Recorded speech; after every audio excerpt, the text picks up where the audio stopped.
시편을 볼 때마다 느끼는 이제 두 가지가 있어요. 그게 뭐냐면 하나는 인간들이 많은 수많은 노래들, 희노애락을 노래하지 않습니까? 뭐 가요든지 팝이라든지 뭐 여러 가지 장르로 노래를 하는데 이 세상에 나온 모든 노래들 중에 이 시편이 가장 솔직한 노래라는 거, 그걸 좀 많이 느껴요. 예, 가장 솔직한 노래다. 인간들이 만든 노래들 중에 가장 솔직한 노래다. 그리고 두 번째는 뭐 락, 뭐 랩, 뭐 팝, 그런 어떤 장르에서 접할 수 있는 온갖 종류의 표현들이 이 시편 안에 다 들어있다라는 것을 좀 많이 느껴요. 그래서 여러분들 성경을 보면은 뭐 시편뿐만이 아니라 뭐 요한복음도 그렇고 이렇게 서로 디스하는 장면들이 좀 나오거든요. 예, 시편도 마찬가지고 이렇게 막 이렇게 디스하면서 마치 랩을 하는 힙합의 어떤 문화와 이렇게 좀 이렇게 잘 어우러질 만한 그런 구절들이 문단들이 좀 있어요. 그래서 참 많은 표현들을 우리가 접하게 된다라는 것입니다. 그것이 바로 시편인데요. 왜 그럴까? 왜 이렇게 다양한 표현으로 이렇게 노래를 만들었을까? 왜 이렇게 가장 솔직한 노래로 다가올까라고 했을 때에 바로 이 시편이라고 하는 것은 하나님께 노래하는 거기 때문에 그래요. 예, 하나님께서 들으시고 하나님께 들려지는 노래이기 때문에 그렇다는 겁니다.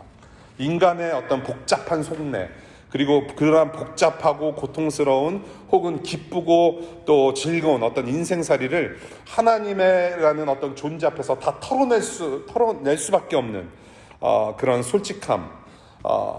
솔직함이 있을 수밖에 없는 그런 영적 소통이 바로 시편이라고 우리가 보는 것이죠.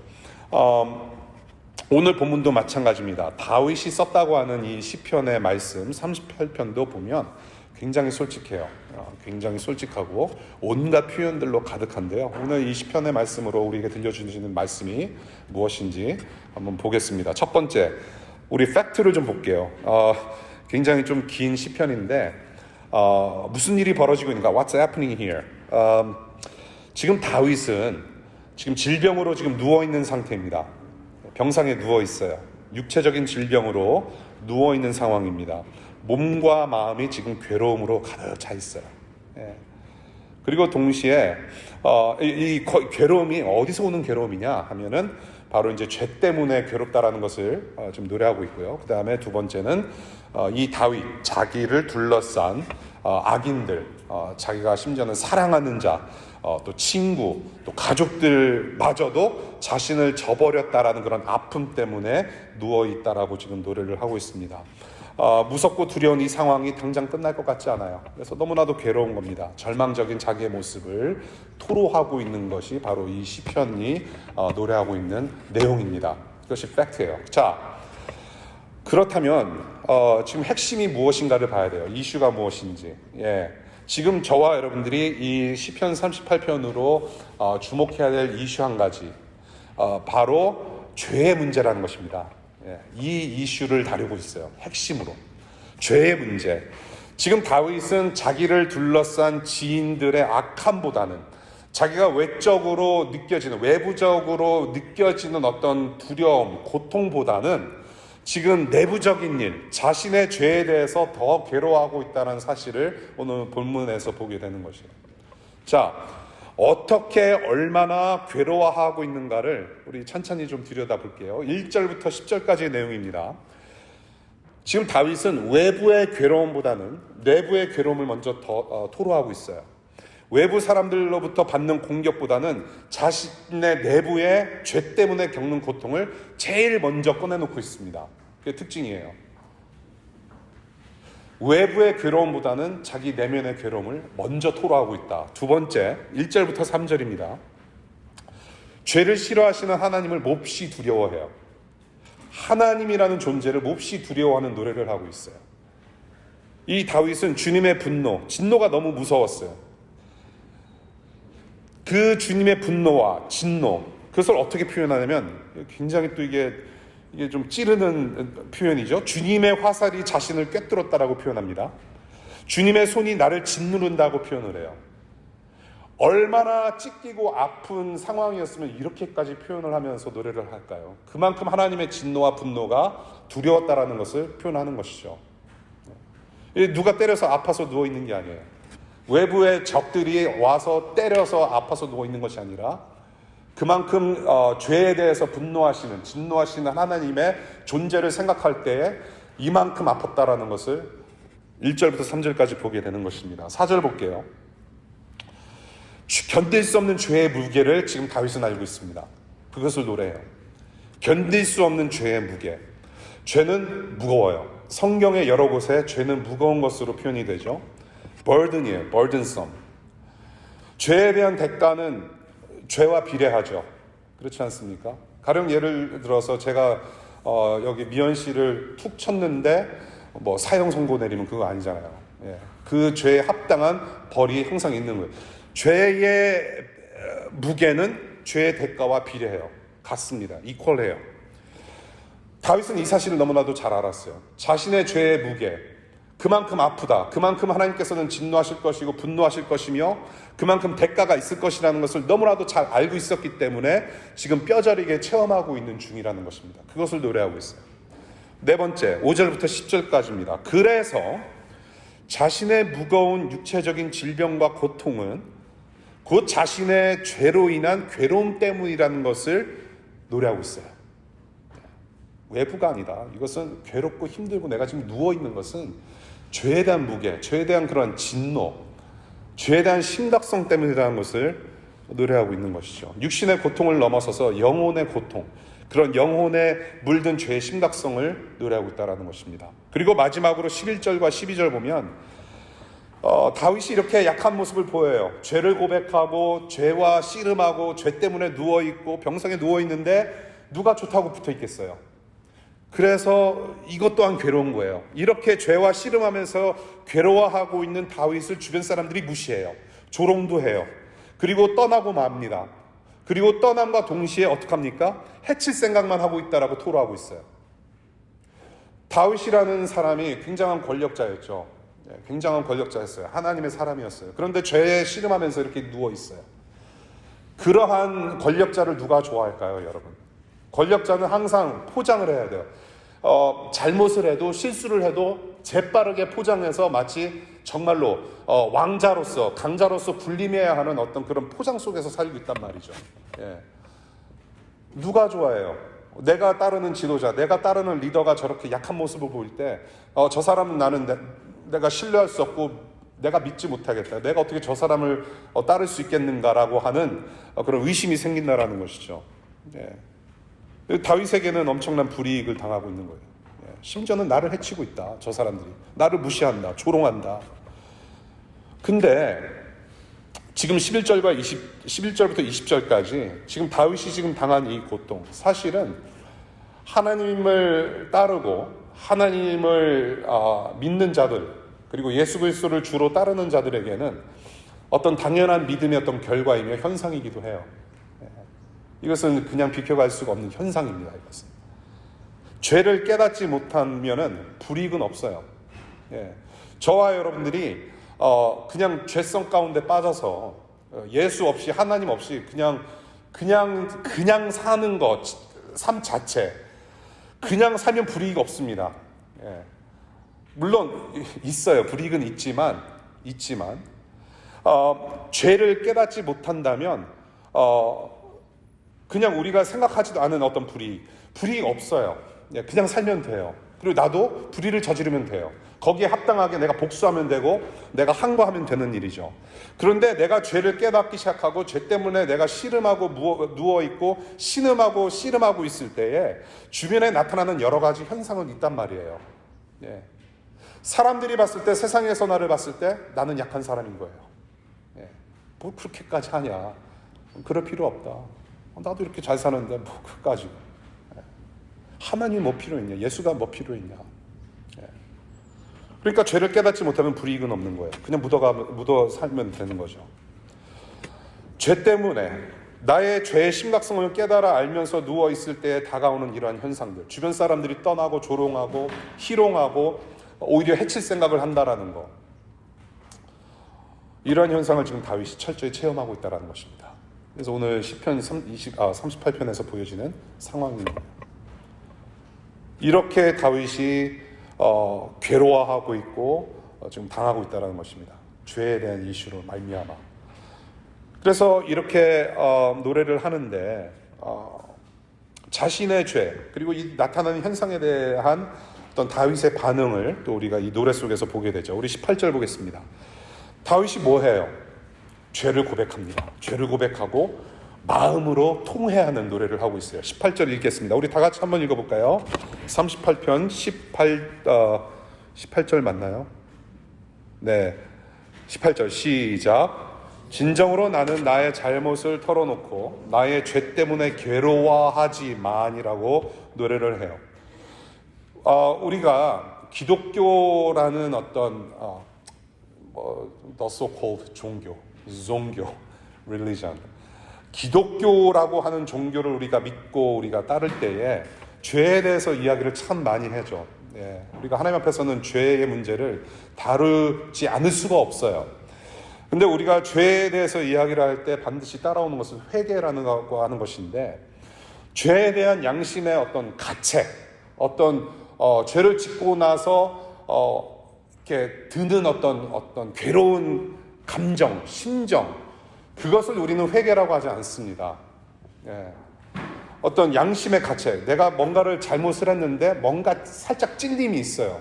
찔림이 있음에도 불구하고 어떤 괴로운 감정이 있음에도 불구하고 그냥 갈 길을 가는 것을 우리는 회개라고 하지 않아요. 기독교에서는 그것을 회개라고 가르치지 않습니다. 이 살짝 찔림, 어떤 양심의 가책, 살짝 괴로운 마음들은 회개의 시작일 수는 있으나 그것을 회개라고 하지는 않아요. We don't define that as repentance. 자기의 잘못을 고백하고 가슴 치는 그런 애통하는 진심에서 회개는 시작이 되어야 돼요. 네, 그것이 회개예요. 죄가 무엇인지를 깨달아야 돼요. 자기 잘못이 무엇인지를 인지하고 알아야 돼요. 여러분들이 용서라는 것을 굉장히 힘들게 생각하지 않습니까? 용서하기가 굉장히 힘들어요. 세상에서 가장 힘든 것은 엘셋, 바이기센 패스 하는 것보다 PhD 수료 받고 어디 임용받는 것보다 더 힘든 것은 용서예요. 그렇지 않아요, 여러분들? 우리 남편들 그렇지 않습니까? 예. 우리 싱글이 그러고 있어요. 예. 부인들 그렇지 않아요? 부모님들 용서가 제일 힘들어요. 여러분들 그렇지 않아요? 체험적으로 용서를 해야 되는데 그 용서를 받아야 돼. 내가 용서를 해줄 대상이 자기의 잘못을 깨우치지 않고 잘못을 모른다면 그게 용서가 가능할 것이냐라는 이슈를 우리는 늘 봐요.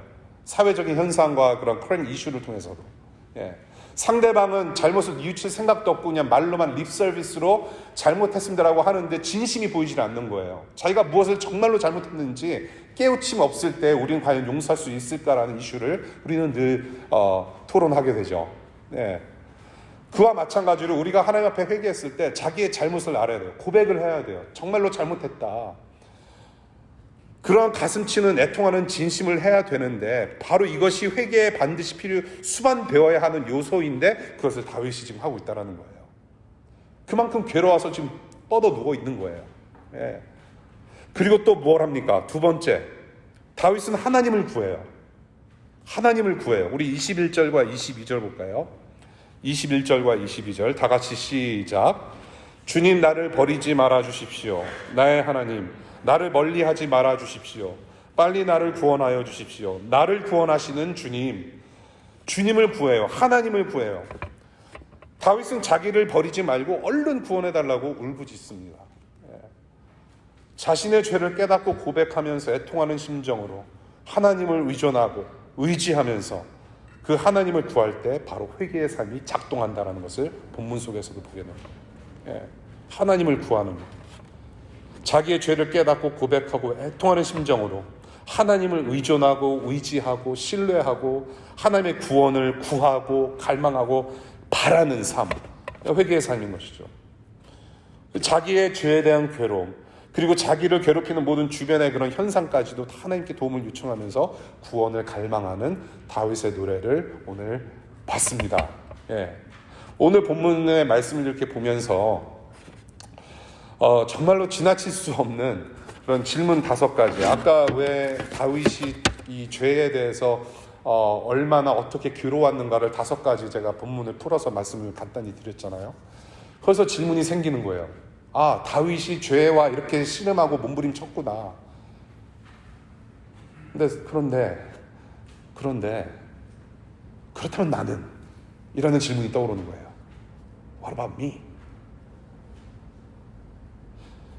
죄의 문제라는 어떤 이슈에 대해서 우리가 좀 스스로를 돌아보면서 좀 점검했으면 좋겠다는 생각이 들어요. 우리 자신을 다윗이 죄의 문제로 괴로워했던 그 상황에 비춰봤을 때 지금 우리의 상태는 어떠한가 좀 솔직하게 좀 꺼내놨으면 좋겠어요. 첫 번째 질문. 외부의 어떤 힘듦, 어떤 일상에서 피부로 겪는 어떤 외부로부터 오는 괴로움, 혹은 눈에 보이는 문제가 내 안에 내재되어 있는 죄의 문제보다 더 크고 중요하다고 생각하지는 않는가? 쉽게 말씀을 드릴게요. 그냥 이걸 어떻게 더 쉽게 말씀을 드릴 수 있을까요? 여러분들 문제 있잖아요.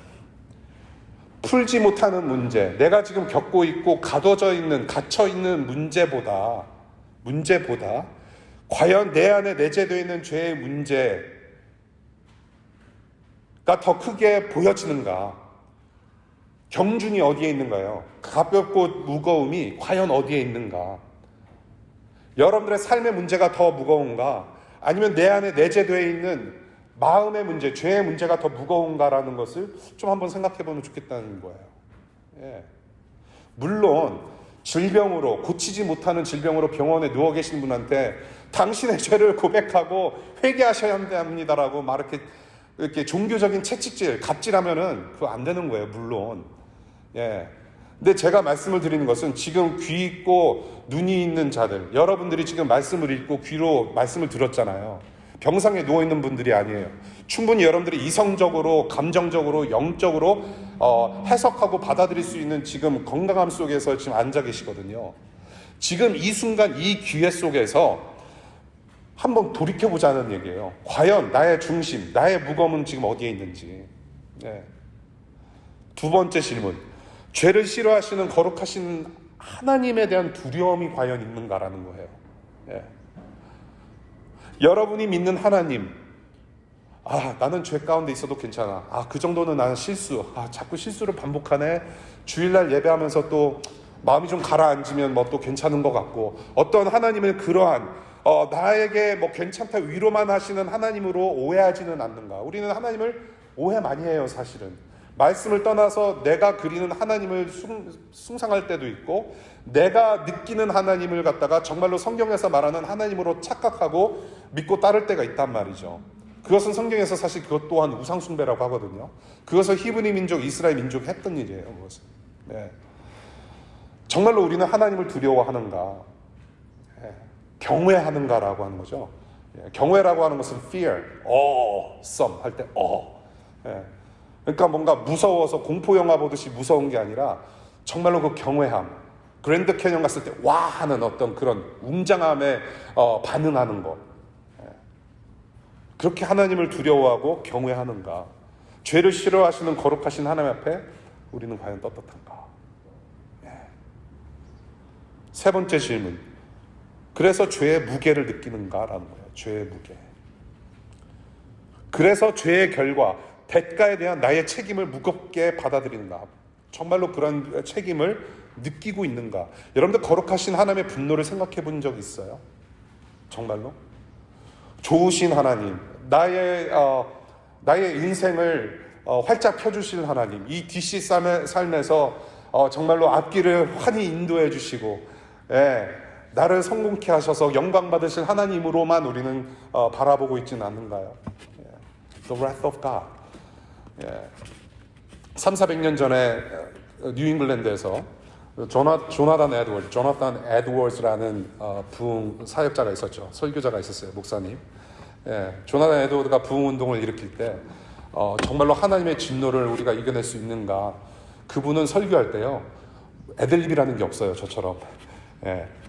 원고를 다 일일이 써가지고 그냥 읽는 사람이었어요. 설교할 때 그냥 읽어요. 제가 설교 원고를 그냥 읽잖아요. 그럼 큰일 나요, 여러분들. 더 깊은 잠에 빠지실 수 있어요. 그나마 좀 애들립 조금 하니까 난 것 같아요. 그분은 그냥 읽었어요. 읽었음에도 불구하고 부흥이 일어났어요. 그 하나님의 진노에 이 죄인 정말로 몸을 겨눌 데가 없이 신음하며 통곡하고 눈물로 회개하는 역사들이 있었거든요. 그러한 하나님을 우리는 생각해 본 적이 있는가? 죄의 심각성을 깨닫고 회개하고 있는가? 그런 질문이 좀 들었어요. 그리고 네 번째, 그래서 다윗처럼 죄의 심각성 때문에 정말로 애통하는 심정으로 탄식해 본 적이 있는가라는 거예요.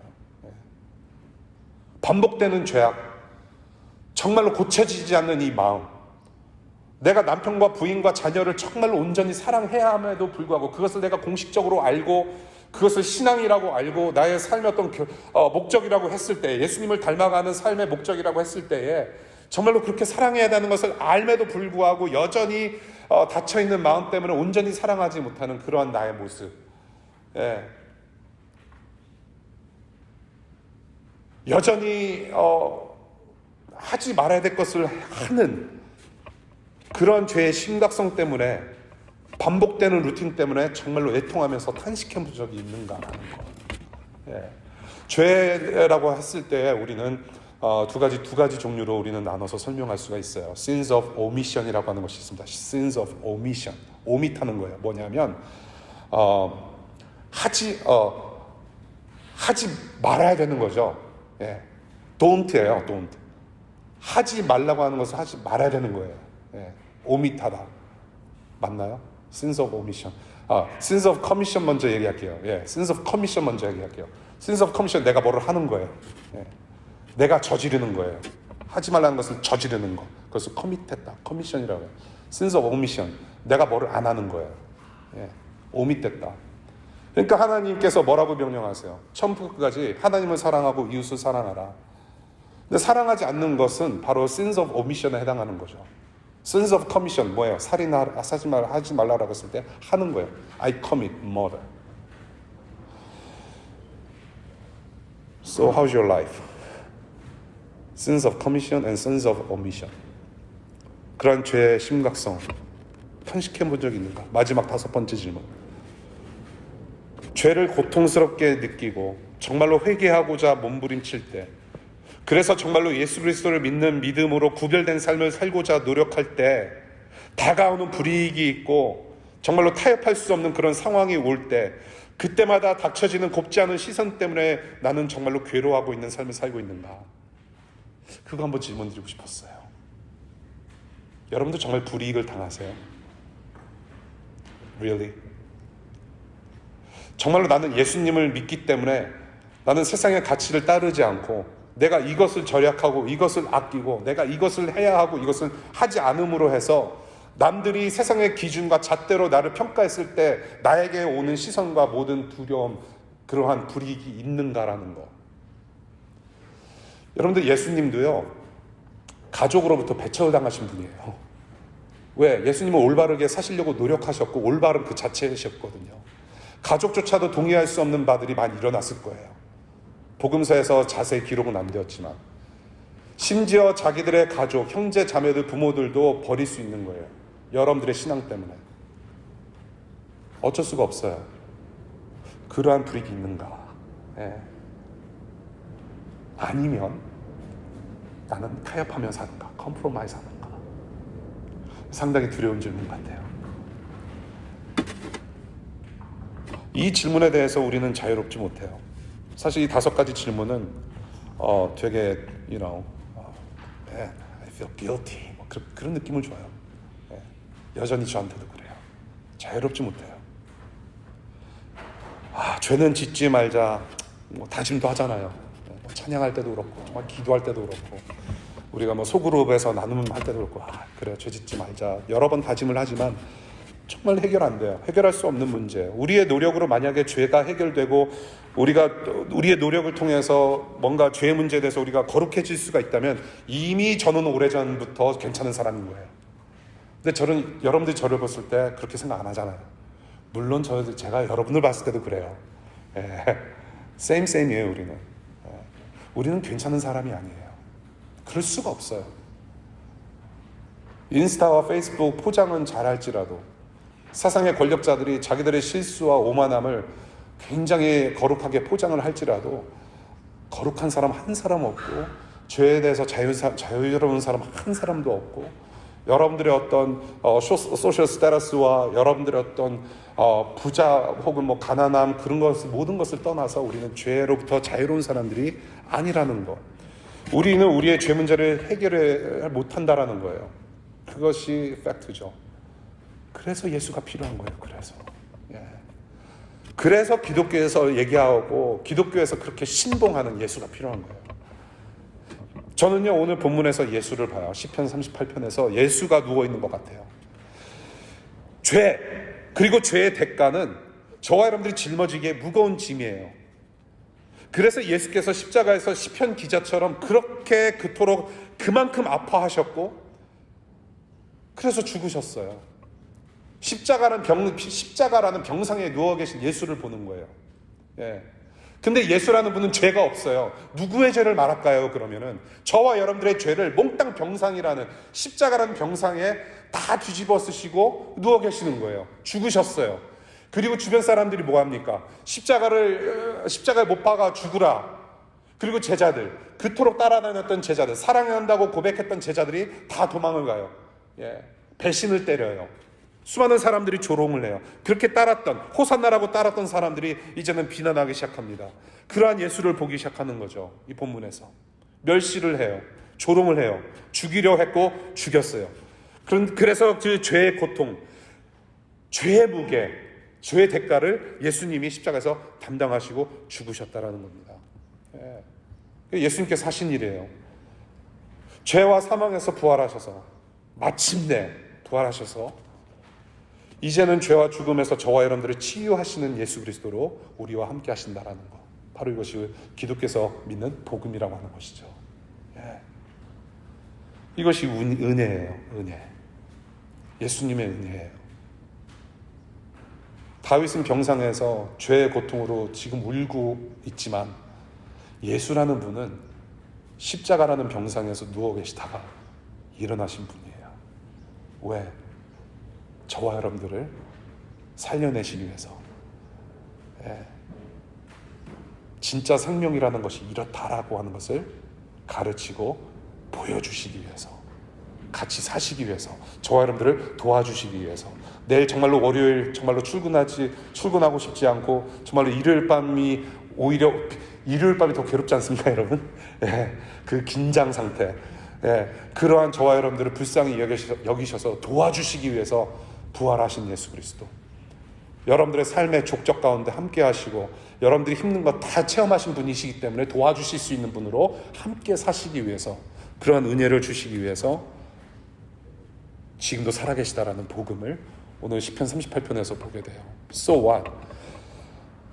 이 예수님 때문에, 이 예수 그리스도의 복음으로 저와 여러분들은 어떻게 살아야 하는가를 두 가지 말씀드리고 말씀해 줄게요. 첫 번째, 여러분들 예수님께 속히 나오시기를 바라요. 예수 그리스도라는 그 분께 속히 나오시기를 바랍니다. 속히, ASAP. 히브리서 12장 1절 함께 읽겠습니다. 히브리서 12장 1절 다 같이 시작.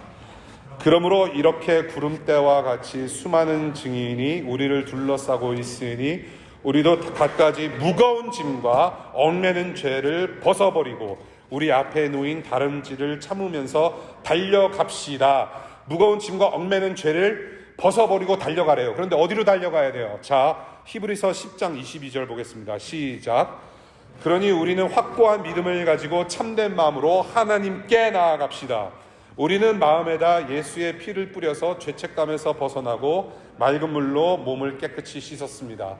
예수 그리스도의 보혈로 말미암아 우리는 속히 나아갈 곳이 있으니 바로 거기가 어디냐면 하나님께로 나아갈 수 있다는 거예요.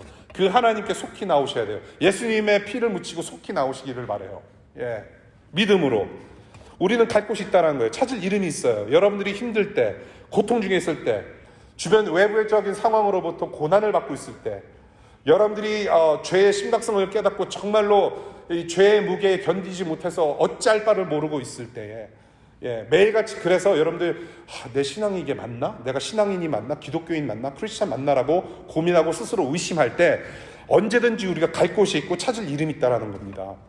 속히, ASAP. 우리는 함께 사시는 예수님 때문에 언제든지 속히 나를 도우소서, 속히 나를 구원해 주소서, 속히 나를 구원해 주십시오. 이 상황 가운데 구원해 주십시오. 도움을 요청하며 회개하고 하나님께 나갈 수가 있는 사람이 된 거예요. 하나님께 나아왔다. 이 시편 기자 다윗처럼 속히 나를 구원하소서, 속히 나를 도우소서라고 요청하는 것은 그 순간 부활이 시작됐다는 거거든요. 하나님께서 계신 곳은 부활이에요. 부활 생명. 다시금 일어나게 하신다라는 겁니다. 하나님께서 속히 구하여 달라고 요청했을 때.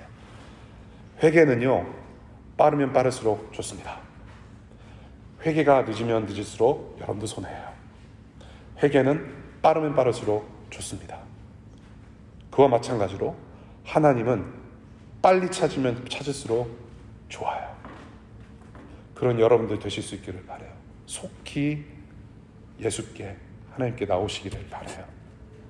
지금 이 순간 속으로라도 예수님 도와주세요. 말씀 드리실 수 있기를 바라요. 두 번째 권면, 성령께서 도와주세요. 이것은 약속입니다. 성령께서 도와주세요. 우리 사도행전 2장 말씀 보겠습니다. 사도행전 2장 39절 시작. 회개하십시오. 그리고 여러분 각 사람은 예수 그리스도의 이름으로 세례를 받고 죄의 용서를 받으십시오. 그리하면 성령을 선물로 받을 것입니다. 여러분들 선물을 받으시잖아요. 선물 받으시는가요? 주시기도 하시죠. 주기도 하시고 받으시기도 하고. 여러분들 선물 받고 난 다음에 어떻게 해요? 감사히 누리잖아요. 버리시나요 혹시? 선물은 늘 같이 있는 거예요. 물론 버리는 것도 제가 목격하긴 했어요. 우리 집 아새끼들 한 번 놓고 버리더라고. 원래 애들 장난감 사주면 다 그래요. 이제 여기 애기들 줄줄 있잖아요. 다 사주는 거 언젠간 버리고 또 물려주고, 여기 뭐 애들 또 이제 우리 교회 좀 이제 이렇게 태어나는 애들한테 또 이렇게 물림 주고 뭐, 아무튼 애들 장난감 사주면 버리거든요. 근데 성령을 여러분들이 선물로 받아요. 우리는 그 성령님을 버릴 수 있는 존재로서의 선물로 받는 게 아니에요. 우리는 한번 성령님을 받으면 버리고 싶어도 버릴 수가 없는 존재로 나타나세요. 진짜 선물인 거예요. 근데 그 선물은 최고예요. Perfect gift. Every good and perfect gift comes from the Lord. Perfect gift. Holy Spirit. 성령 하나님이 선물로 오세요. 그 성령은 버릴 수가 없어요. 선물을 받는데요. 이제 저와 여러분들은 저 문을 나서면 우리는 쉽게 유혹받는 자리로 나아갑니다. 죄에 빠지도록 부추기는 세상을 향해서 들어가요. 죄와 싸워야 할 임무가 이제 우리는 생기는 거예요. 예수 그리스도를 믿고 따르는 자들은, 예수님의 제자들은, 나 이제 예수님 믿었으니까 나는 이제 천국 간다라고 막 사는 삶이 아니에요. 죄와 싸워야 할 성화의 과정 속에서 죄와 싸워야 될 임무가 주어집니다. 동시에 죄가 없어지면서 동시에 무슨 삶을 살게 되느냐? 하나님을 더욱 사랑하게 되고 이웃을 더욱 사랑하게 되는 삶을 살게 돼요. 그런 임무가 주어져요. 그때 성령님께서 도와주세요. 여러분들을 도와주세요. 예수님을 닮아가도록 이렇게 도와주세요. 성령님께서 인도하실 거예요. 그런데 동시에 무슨 일이 벌어지느냐? 그렇게 죄를 등지고 세상을 등지고 살아갈 때에, 그리고 세상 속에서 살아갈 때에, 그렇게 주님을 따르고자 하는 삶을 살고자 할 때에 다가오는 고난과 핍박과 조롱은 반드시 있을 거라는 거예요. 거기에 이제 누가 합세를 하냐면 사탄이라는 존재가 합세를 해요. 악령들이, 귀신들이 합세를 해요. 존 오웬이라고 하는 청교도 신학자가 이런 말을 한 적이 있어요. 우리가 처해 있는 위험에 비해 얼마나 게으른지를 생각하면 저는 참으로 두렵습니다라는 얘기를 해요. 우리가 처해 있는 위험에 비해서 얼마나 게으른지 생각하면 저는 참으로 두렵습니다. 뭐에 대해서 얘기하는 거예요? 죄를 부추기는 악령들은 우리를 위험에 빠뜨리려고 굉장히 열심을 떨거든요. 그거에 비해서 저와 여러분들, 예수 그리스도를 따르는 성도들은 어떠한 삶을 살아가고 있는가? 우리는 너무 게으르지 않는가라는 거, 그 얘기를 하고 있는 거죠. 그런데 거기에 휩쓸리지 않도록 보혜사 성령께서 분명히 도우실 거라고 약속을 하신단 말이에요. 우리는 믿을 구석이 있어요. 속히 도우소서. 우리가 도움을 요청할 때 그리스도의 영, 성령께서 반드시 은혜 주셔서 분명히 살려내실 거예요. 도와주실 거예요. 예. 그래서 우리는 두려워할 게 없어요. 예. 우리는 두려워할 게 없어요. 왜? 성령께서 도와주신다고 약속하셨기 때문에. 성령께서 우리와 함께 하셔서 주님의 자녀로 살아가기에 합당한 자로 보호하시고 인도하시고 이겨내게 하실 거라는 약속을 권면드리고 싶어요. 예. 이 진리를 여러분들 잊지 않으시고 영혼 속에 좀 인그레이브 되셨으면 좋겠습니다. 예. 성령으로 말미암아. 예. 그래서 뭡니까? 예수께 속히 나오고 성령께서 도와주신다라는 이 약속, 이 사실. 죄에 대해서는 우리가 할 수 있는 게 없다라는 거예요. 하나님의 은혜밖에는 우리의 힘으로 결단낼 거 아니라는 겁니다. 그 은혜가 여러분들 한 분 한 분께 있기를 바라요. 속히 나를 도우소서라는 제목으로 말씀 나눴어요. 여러분들 애들이 무슨 일이든지 제일 먼저 누구를 찾을까요? 아빠를 찾을까요? 엄마 찾을까요? 그렇죠. 엄마를 찾아요.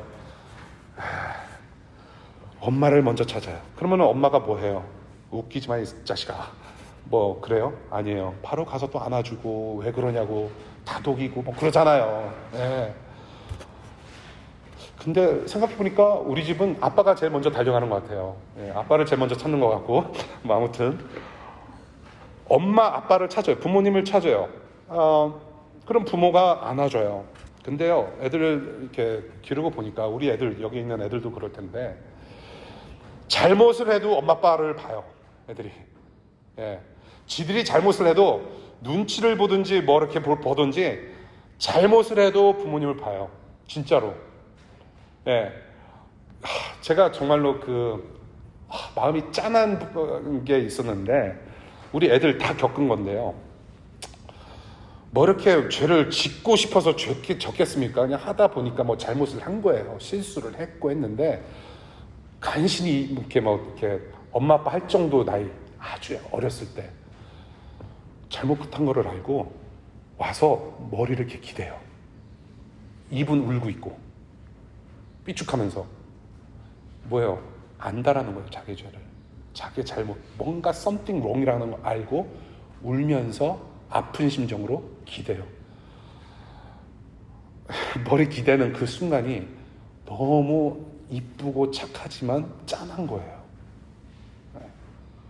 아이씨, 그렇게까지 안 해도 되는데 네가 악인 거 아는데 그럴 수 있는데 이게 그 순간이 올 거예요. 여기 애기들, 부모님들 그런 모멘트가 있을 텐데 즐기세요. 그냥 지들도 속상한 거예요. 잘못을 해도 엄마 아빠한테 속상함을 가지고 기대는 거. 저는 그것이 참신앙이라고 저는 봐요. 참신앙. 근데 그것을 우리는 잊어요. 아기 때를 지나서 그것이 신앙이라는 것을 잊어요. 이것이 오늘 본문에서 다윗이 보여주는 참신앙인의 모습이라고 저는 봐요. 이거 하나 가지고 가져갔으면 좋겠는데 하나님께 속히 나아감. 하나님께 속히 나아감. 예수님께 속히 나오시고 성령께서 늘 도우시니까 우리는 하나님 앞에 나아가는 거, 그거 우리는 할 수 있다라는 거. 무슨 일이든지 어떤 상황이든지 엄마 아빠를 찾는 것처럼 그런 아이들의 모습으로 이 죄악 가득한 세상, 비록 내가 리피트하고 있는 죄를 지음에도 불구하고 우리는 기댈 수 있다라는 신앙. 그 믿음이 참 필요해요. 그 믿음이. 아픔 가득한 세상, 죄악 가득한 세상, 이 세상을 살아가는 하나님의 자녀들이 가져야 할 신앙의 모습. 아버지 빨리 도와주세요. 기도하겠습니다.